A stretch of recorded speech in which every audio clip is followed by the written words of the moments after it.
Hello. This screencast is going to talk about the system of indentured servitude, the Powhatan Wars, and Bacon's Rebellion. You will take notes on all of these in your notebook. So please, in your notebook on the right side, create a new notes page called Indentured Servitude and then put today's date. All right, indentured servitude, a source of labor before slavery. To be specific, a source of cheap labor before slavery. So Roman numeral 1, uppercase, push and pull factors. Uppercase A push factor, something pushing you out of a country to a new country. Europe in the early 1600s has a very poor economy because of the 30 Years' War. And many people are left without work, or they are in debt, or both. And debt means they owe money. Lowercase b, Europeans in need of work look to the colonies as a place for opportunities. So that is pushing people out. Now, uppercase B, pulling people in. So pull factor, something pulling you into a new country. A, cash crops are going to pull you in. They created a high demand for labor in the southern colonies, particularly tobacco and rice at that time. And B, jobs were available. So the availability of jobs, a pull factor. Right, uppercase Roman numeral 2, indentured servant. Uppercase A, worked for 4 to 7 years.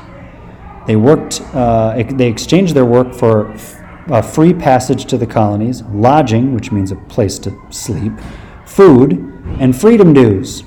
And freedom dues are at the end of service. The former servant received land, food, guns, a cow, and clothing, maybe some other items. It's the land that they receive that eventually starts to cause problems.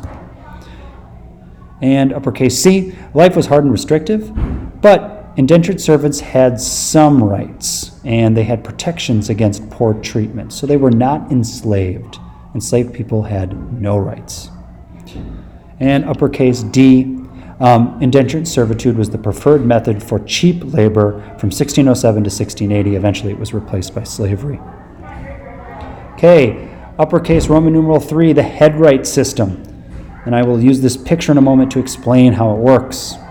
So, A, colonies are expensive. In order to set all this up for a colony in this place that the English would call the New World, it was an old world if you were native, but a new world, it cost a lot of money to set it up. So you needed to make money off the colony.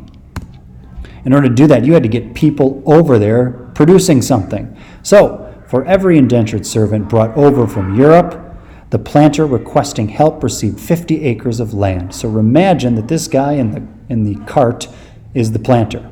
Well, he's going to request this single indentured servant. And when this guy arrives, he's going to get 50 acres of land for requesting him. And that's going to be more land to grow tobacco, and then maybe he'll get more servants down the road to help pick it, and then get more land, so on and so forth. So it's gobbling up land, and usually the good land, and it's bringing people over, so the population's increasing. So let's take a look at the problem that Britain was facing, was need cheap labor force to work the fields and make the colonies worth the investment. Their solution is the headright system, which encouraged immigration to the British colonies in North America. All right, now you're going to create a new notes page called the Powhatan English Wars. Remember, on the right side, and use today's date. So Powhatan English Wars went on from 1610 to 1644. They were a series of wars. They were not fighting the whole time, but there was a couple wars, and we'll highlight those. So Roman numeral 1, Powhatan resist English encroachment. And encroachment means that English people are coming in and taking their land. So uppercase A, at first, English are motivated to maintain peace with the Powhatan. They're dependent on their corn. But tobacco comes into play, and it makes the English so much money in the colonies, they begin to want more land, demand more labor through the headright system, get more indentured servants, populations increasing, so on and so forth. And no longer are they really dependent on the Powhatan for sustenance or food. So this increases demand for land, and they begin to encroach on Powhatan land. So already, Powhatan are not allies or providing them with help or assistance, but now Powhatan are in the way of what the English desire. B, this increases demand for labor. So with the increased demand for land, you're going to take away Powhatan land for that, and then you're going to increase demand for labor because you want people picking the tobacco. And this is going to, in turn, increase the population of the English colonizers. So from 1607 to 1640, it went from just a couple hundred to over 10,000. Okay, Roman numeral I continued. Powhatan resist English encroachment. So the Powhatan Wars, uppercase C. A, 1610, the English are starving and they raid Powhatan camps for corn and supplies. B, 1622, Powhatan attack in defense of their territory. So by 1622, tobacco has been discovered and the English are taking Powhatan land. So they react. And then in 1644, the English respond to Powhatan attempts to defend their territory with another conflict in 1644. This is that final conflict, so we're here, uppercase D, results. In 1644, the Powhatan Confederacy dissolves as a result of this last conflict. And the English continue to encroach on native land to meet demands for growing colonial population and greed to grow tobacco. Okay, you do not need to take notes on what is written in red. This is just for your information. The Powhatan continue to resist white encroachment even today.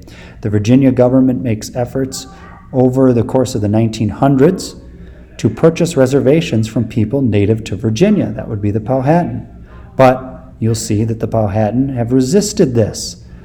And this is difficult because a lot of Virginia native population is challenged by poverty. And that's the result of these conflicts starting all the way in 1607. And the Pamunkey and the Mattaponi refused to sell land or give up traditional ways of organizing their tribal governments. So still to this day, the Powhatan are resisting. And here is a picture of modern-day Powhatan. Okay, create a new notes page. Create a new notes page, right side, called Bacon's Rebellion, and use today's date. Remember, notes are taken on the right side. Bacon's Rebellion is in 1677.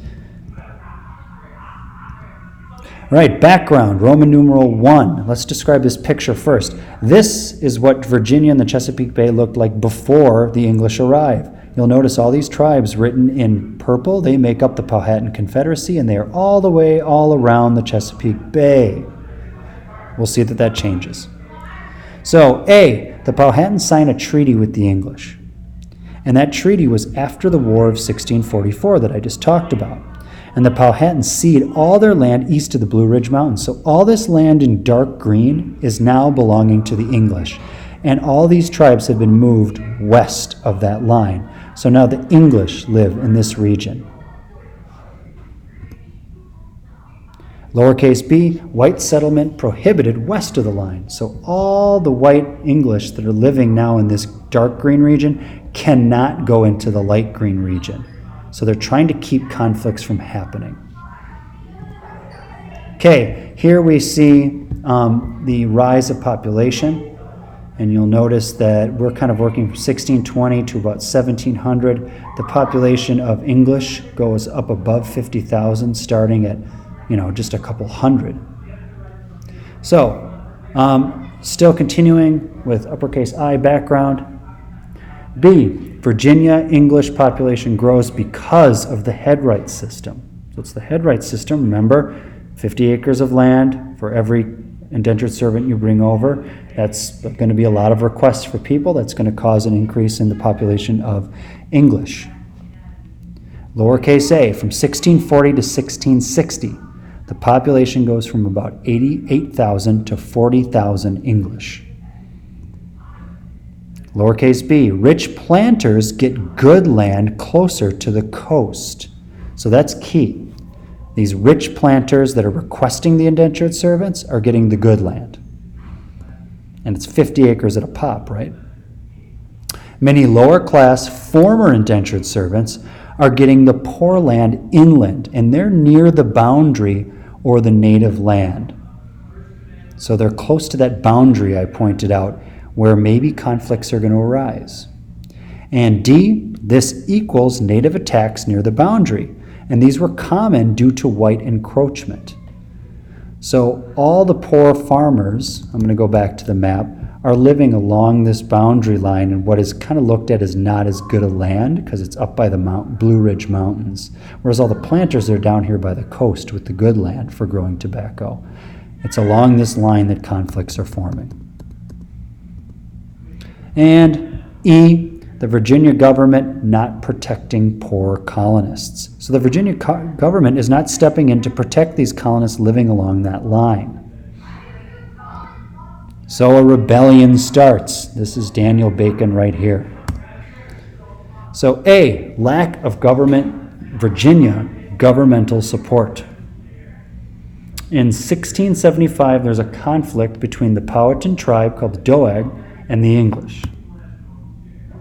A planter named Daniel Bacon forms his own militia. Remember, they're not getting government help. So he forms his own militia made up of these lower class, largely landless men, meaning they didn't own land or they just had a little bit of land. And they were usually former indentured servants, and they were rising up against the Powhatan.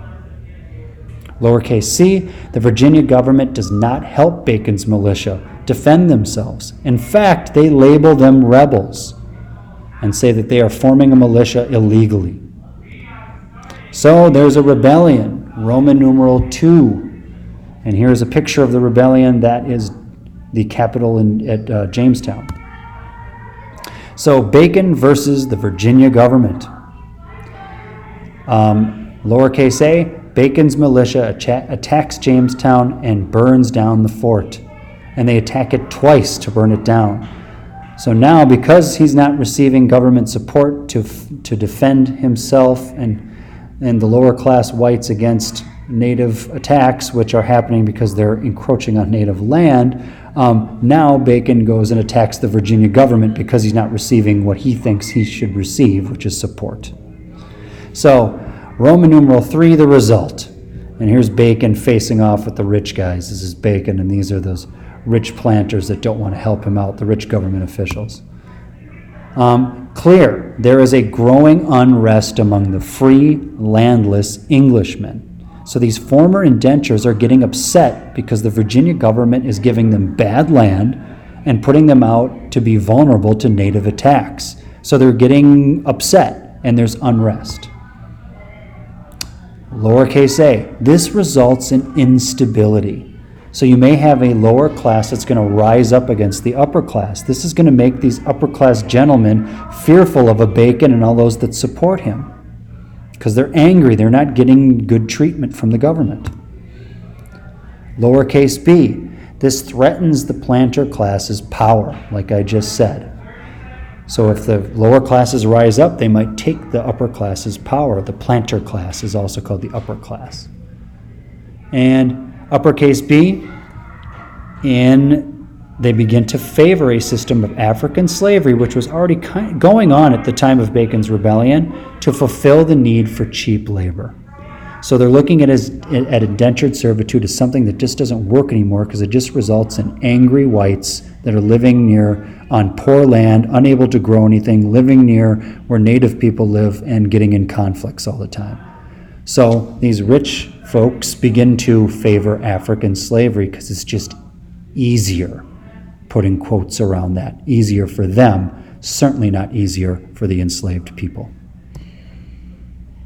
Lowercase a, Africans did not need to be released or given land. So unlike indentured servants, you wouldn't release an enslaved person, nor would you give them land because they were never allowed to be free as a freedom due. So that would solve that problem that was facing Virginia because of indentured servitude in the headright system. So now your job. You're going to do the need to knows. So pull out the need to knows, and we will write the summaries in class. Thank you.